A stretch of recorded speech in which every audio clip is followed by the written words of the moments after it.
Fala, meus amores, bem-vindos, bem-vindas. Mais uma aula de física para começar agora. Essa aula é sobre as transformações gasosas. É um tema que tanto é importante para uma prova de física, quanto também para uma prova de química. Pois é, na aula de termoquímica também se estudam as leis que a gente vai discutir nessa aula. Só que tem um detalhe. Antes da nossa aula começar, e você já vai preparando aí seu papel, sua caneta, já vai separando aí o seu material didático para estudar junto comigo. Antes de tudo isso, eu queria pedir para você que não é inscrito aqui no canal, chegou aqui sem querer, sei lá, vai que o YouTube apenas te indicou. Você chegou no canal, se inscreva nesse canal. O que acontece nesse canal é que a gente está sempre disponibilizando aulas de física focadas naquilo que cai no Enem.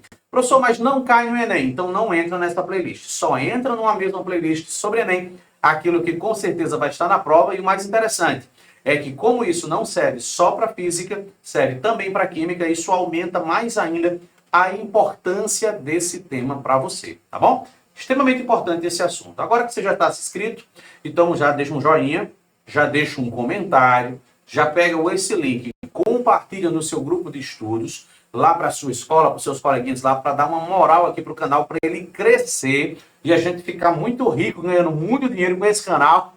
Brincadeiras à parte, mas vamos lá. Tá pronto? Já separou aí seu material didático? Tá pronto para começar a aula? Então a gente começa logo depois da vinheta. Simbora. Você consegue identificar um processo de transformação gasosa? Se eu disser apenas o nome da transformação, por exemplo, o que é uma transformação isocórica? Sabe o que significa? E se eu dissesse assim, o que é a lei de Boyle? Lei de Boyle. O que é a lei de Boyle? Não sabe? Você sabia que você precisa saber disso? Essa aula é sobre esse assunto, então prepare-se, papel e canetinha nas mãos, que a nossa brincadeira começa agora. Simbora? Vamos lá. Meus amores, olha só. Primeiro, sintam-se todos e todas assim bem-vindos a essa aula, sintam-se todos em casa. Provavelmente você esteja em casa também, né? Também tem esse detalhe. Mas vamos começar. Vamos começar a nossa aula de transformações de estado de um gás ideal. Discussão sobre o que é um gás ideal, quando que um gás é considerado ideal e a equação geral de estado, tanto a equação geral de estado quanto a equação de um gás ideal, também conhecida como equação de Clapeyron, já foi discutida numa videoaula antes dessa, tá bom? Então, se você não assistiu a aula, corre lá e vê lá, tá bom? É a anterior a essa aqui. Vamos para essa aula. Põe na tela, dona. Transformação isovolumétrica. Primeira coisa, que a gente vai fazer uma aula mais lenta para você entender os detalhes aqui bem a fundo. Primeiro detalhe, o que é uma transformação isovolumétrica e o que é a lei de Charles. Então vamos lá. Uma transformação é chamada de isovolumétrica, e aí olha como a nossa língua, né, o nosso idioma, ele já dá uma colinha para a gente, ele já dá uma colher de chá aqui para a gente. Iso, essa expressão iso, é para dizer que algo não mudou. É equivalente do início ao fim. Não houve alterações. Então, quando eu digo que é uma transformação isovolumétrica, eu estou dizendo que o volume, olha, o volume, ou as medidas de volume, não irão ser alteradas durante esse processo. Então, para isso, eu queria que você imaginasse que eu tenho um gás confinado dentro de um recipiente. Aqui nós temos essa nossa primeira ilustração. Imagine que nós temos um gás a uma pressão de 5 atm, ocupando um volume de 50 litros, e ele encontra-se a uma temperatura, isso aqui é T1, tá bom? Eu digitei errado aqui, T1, uma temperatura 1 de 200 Kelvin. De boas? Ah, professor, por que Kelvin? Discutimos na aula anterior. Estudo de temperaturas, estudo de gases, quando houver temperatura envolvida na história, tem que ser na escala absoluta, tem que ser em Kelvin. Então vamos imaginar o gás nessas condições. Aqui eu desenhei aqui um parafusinho, tá vendo aqui, ó? Imagine algo travando para que esse êmbolo não consiga nem subir e nem descer. Então seja aqui no primeiro estágio, na primeira situação, que isso aqui é P1, isso aqui é V1, seja na situação 2, ou seja na situação 3. Isso aqui é um 3, isso aqui é um 3, isso aqui é um 3. Pronto. Em qualquer dessas situações, o volume não foi alterado. Olha aí, 50 litros, 50 litros e 50 litros. Mas nós fizemos alguma coisa que aumentou a temperatura, modificou o valor da temperatura. Ela deixou de ser 200 e virou uma temperatura de 400 graus, ou 400 Kelvin, certo? Não dobrou a temperatura, experimentalmente se percebeu que toda vez que você dobra, tá aqui, ó, você chegou aqui e dobrou, ó, multiplicou por 2 a temperatura. O que acontece? Essa pressão aqui, ó, ela dobra de valor também. Então percebe-se uma relação de proporcionalidade direta. Agora, se a gente simplesmente for dar uma olhada nas equações que a gente já conhece, isso era previsível. Como, professor, isso aqui era previsível? Deixa eu te falar por que isso aqui era previsível. A gente já sabe que PV é igual a nRT. A gente já sabe daqui que se a gente isolar PV, o N e o T, isso é uma constante, discutido na aula anterior. Sabendo disso aqui, a gente também conclui que a pressão 1 vezes o volume 1, dividido pela temperatura 1, deixa eu botar primeiro o número de mols aqui, ó.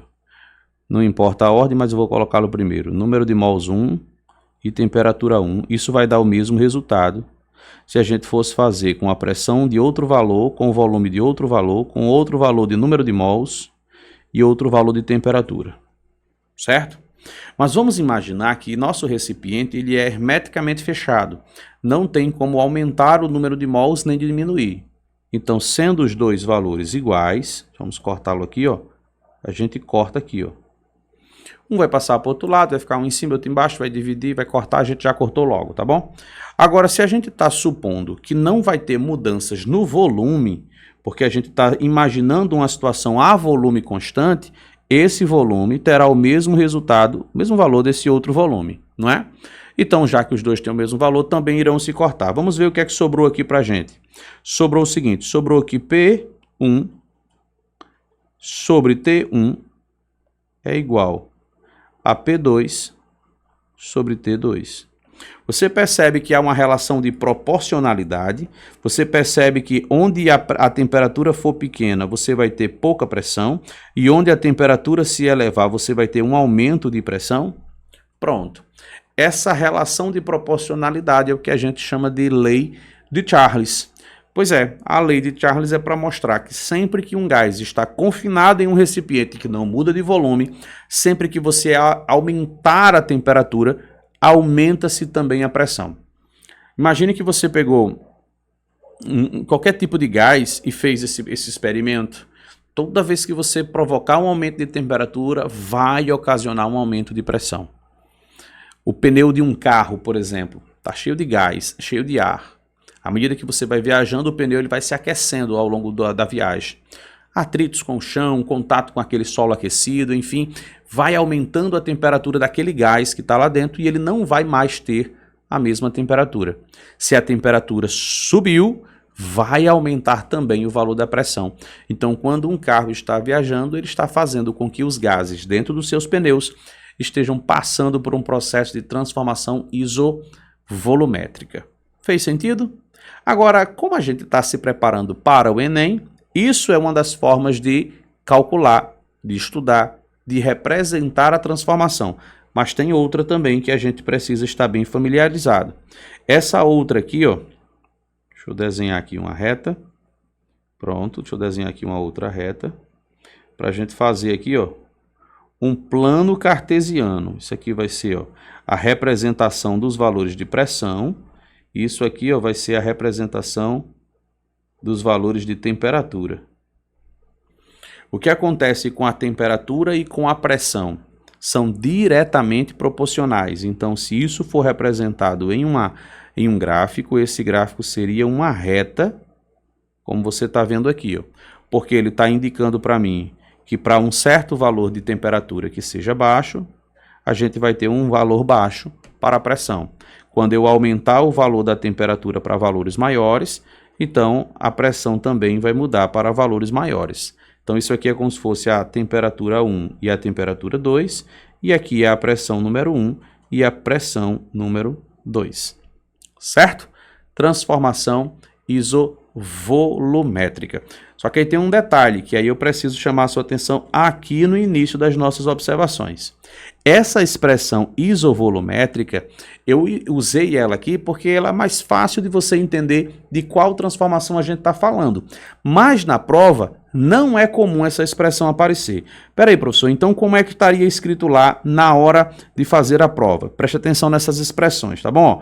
Primeiro, a expressão isovolumétrica, a expressão isovolumétrica pode sim vir escrito apenas como isométrica.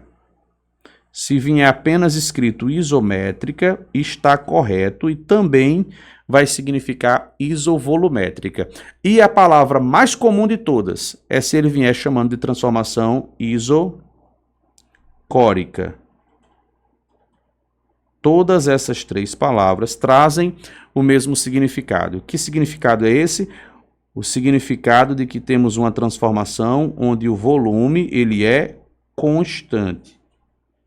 Transformação a volume constante. É uma transformação isométrica, volumétrica ou principalmente isocórica. Fez sentido? Vamos subir aqui só para dar aquela recapitulada. Olha só.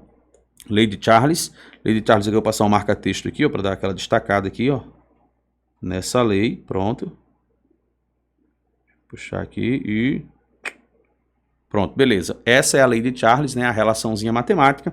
Vamos então para a nossa próxima lei, para a nossa próxima transformação, que é a transformação isobárica. A transformação isobárica é uma transformação que ela ocorre quando a pressão é constante. Vamos voltar aqui para a caneta. Vamos colocar aqui, ó.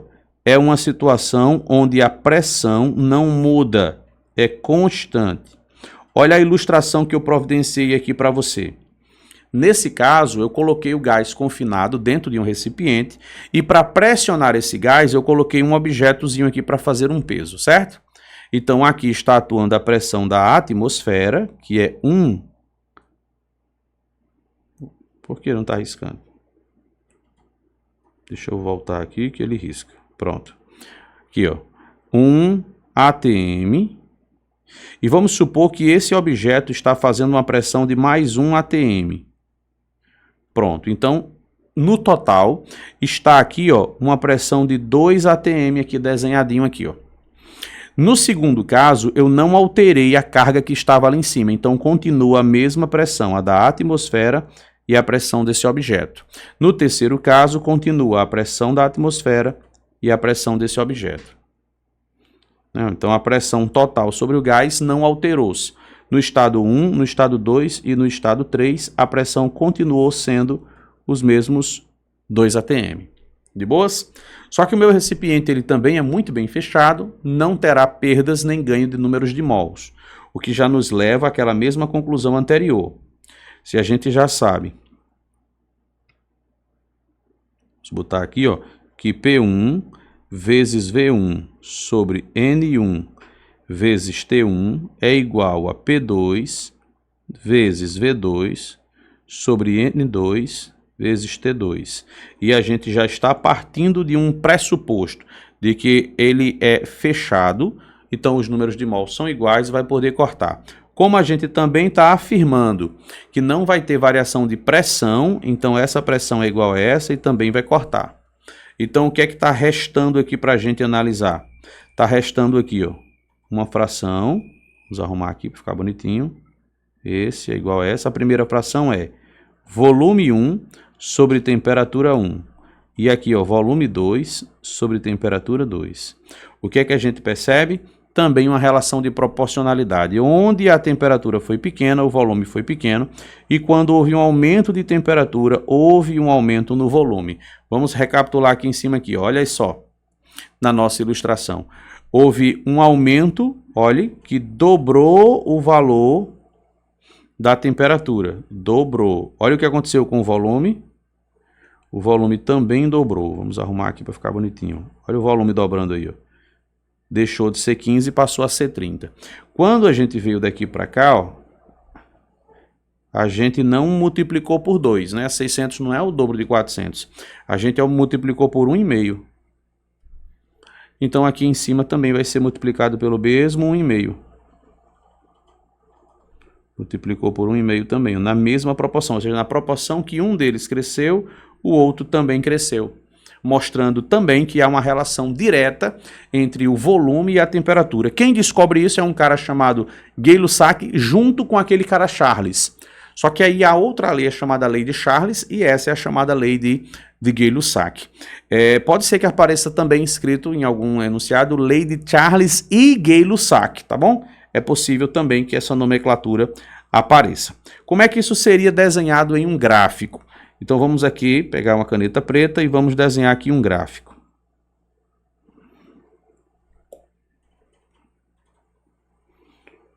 Pronto. Está aqui o plano cartesiano. Vamos colocar aqui, nós vamos comparar dessa vez, a pressão é constante. Nós vamos analisar agora a relação entre volume e temperatura.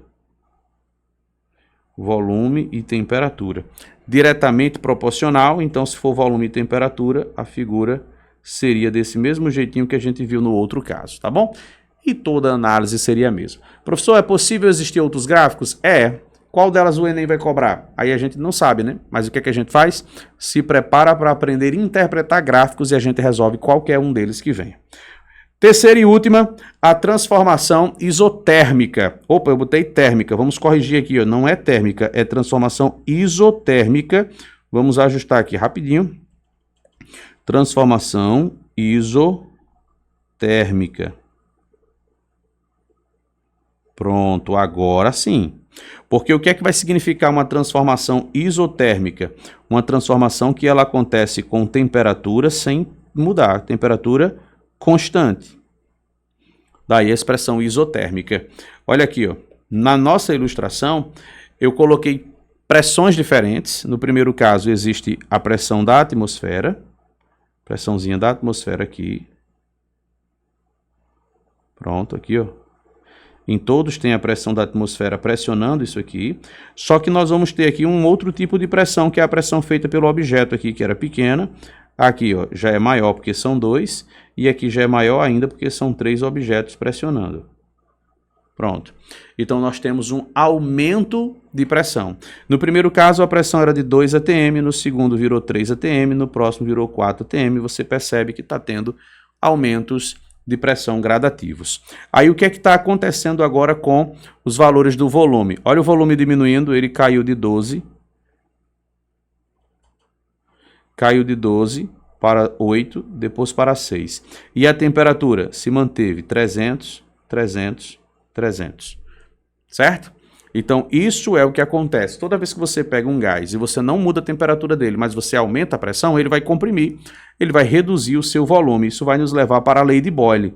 E o que é que Boyle vai nos ensinar nessa aula? Deixa eu pegar aqui a caneta azul. Ok. Boyle vai usar aquela mesma ideia ali, ó, que já era previsível, né, ó, do P1 vezes V1 sobre N1 vezes T1 é igual, aí aqui, ó, P2, V2, N2, T2. E aí o que é que a gente vai cortar aqui, ó? Número de mols, supondo o recipiente perfeitamente lacrado. Vamos fazer outro corte também onde?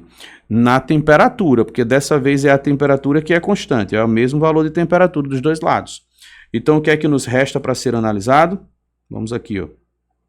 Nos restou que a pressão 1 é inversamente proporcional ao volume 1, assim como a pressão 2 é inversamente proporcional ao volume 2. Vamos colocar as setinhas das proporcionalidades. Onde o volume era grande, a pressão era pequena. Quando a pressão, quando o volume, né, ó, quando o volume diminuiu, aí a pressão aumentou. Vamos subir aqui para você ver aí, ó. Aumento, ó, a temperatura se manteve. Aumento de pressão, olha a pressão. Opa, desculpe. Aumento de pressão, tá aqui, ó, de 2, aumentou para 3, aumentou para 4. Fez o volume diminuir de 12 para 8 para 6. Na mesma proporção. Tanto é que se você pegar aqui, ó, 2 vezes 12 dá 24. 3 vezes 8 dá 24. 6 vezes 4, 24, ou seja, manteve a proporção, só foi inversamente proporcional, tá bom? Então essa é a transformação isotérmica. Como é que fica isso aqui representado em um gráfico? Então esse gráfico iria comparar a pressão e o volume. Caneta preta, vamos lá. Pressão, vou botar aqui na vertical. Pressão aqui, ó. Deixa eu arrumar aqui essa pontinha da seta. Pressão. E vamos colocar o volume aqui na horizontal. Esse gráfico chamado de PV, né, que é o comparativo entre a pressão e o volume, esse é o mais comum, é o mais utilizado. Como é que vai ficar essa figura então? Bom, como é inversamente proporcional, a figura que a gente tem é uma figura mais ou menos com esse formato aqui. Eu estou desenhando uma mão livre, então não vai ficar um desenho perfeitinho, mas você entendeu a lógica, né? Isso é chamado de uma hipérbole equilátera. Pronto, está mais bonitinho, está menos feio, né? Toda vez que o volume ele é pequeno, ó, um volume pequeno, você vai ter uma pressão aqui, ó, nesse valor, uma pressão grandinha. Mas se você aumentar o volume para um V2, ó, aí o que acontece? Ó? A pressão 2 torna-se menor do que a pressão 1. Houve uma redução de pressão. Agora, essa linha que está aqui no meio, pontilhada, essa linha que está contínua aqui no meio, ela vai ser a representação de uma transformação isotérmica. Então a gente pode usar ela como parte integrante do gráfico que vai servir para nos dizer qual é o valor da temperatura. Quanto mais essa curva for desenhada para cima, significa dizer que a temperatura ela é mais elevada. E se ela for desenhada mais para baixo, então quer dizer que a temperatura é menor. Então isso aqui tem um valor de temperatura, representa um valor de temperatura, e isso aqui representa outro valor de temperatura. De modo que a temperatura número 1, né, essa temperaturazinha aqui, ó, ela é menor do que o valor da temperatura 2. Percebe que a temperatura 2 está mais para cima? Então ela vale mais do que a temperatura 1. Isso é muito importante porque a gente vai fazer mais adiante algumas leituras de processos de transformações termodinâmicos. E aí a gente vai precisar fazer muita leitura de gráfico. Por exemplo, quando a gente for calcular um trabalho feito por um gás, quando a gente for analisar uma transformação cíclica, os ciclos de Carnot, lá no finalzinho do estudo da segunda lei da termodinâmica. Então, tudo isso é importante para que você consiga compreender, ou seja, parte de onde? Do estudo desses gráficos. Então, a relação entre P e V, exageradamente importante e exageradamente presente aqui nas nossas aulas.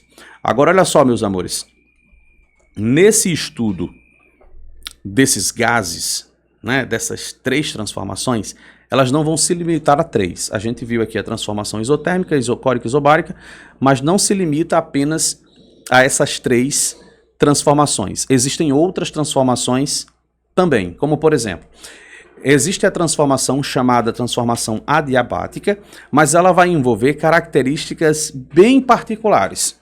Aí a gente vai deixar isso para uma outra aula, para a gente não ficar misturando as coisas, tá bom? Vamos ficando por aqui e a gente se encontra no nosso próximo vídeo. Um abraço e até lá!